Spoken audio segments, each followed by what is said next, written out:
I'm going to show you how to test someone's blood sugar using a glucometer. There are several different types of glucometers. The one I'm going to be showing you on is this one. It's called a Contour. You'll see them a lot at like nursing homes and long-term care facilities. You've got the test strips associated with it, also Contour. The test strips look like this inside. And you're going to have your lancet. Again, lancets come in different colors and shapes. This is the one that we have.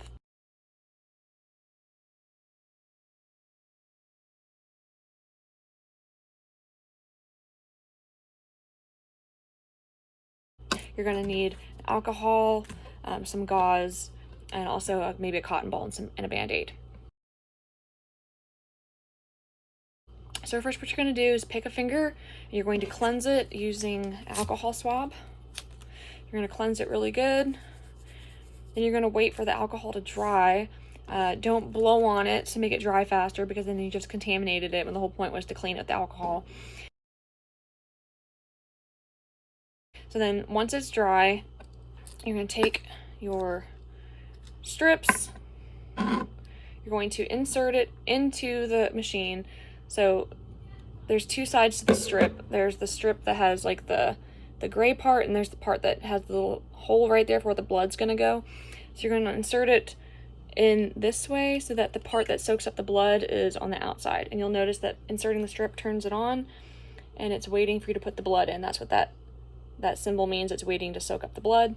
So that's ready. Then you're going to take your lancet. Usually there's something that you're going to pull off, and then this is the part that's going to have the needle. You're going to press it down hard on the patient, press the button till you hear a click, click, and they'll feel the sharp needle. The needle gets sucked back up into here, so you don't have to worry about an exposed needle. But as soon as you're finished, you throw this into the sharps container. Okay, so that goes in the sharps.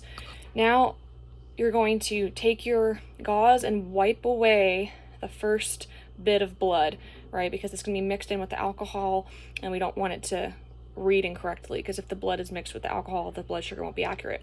So you wipe off the first one, then you squeeze until a bead of blood comes. You take your glucometer, and it's easier to take this to the patient than it is to try and get the patient to aim to the glucometer. So leave their finger still, take the glucometer, dip it into the blood. It'll just soak it all up automatically, and then it will beep, and then it will give a result, and it'll say something like 75 on there.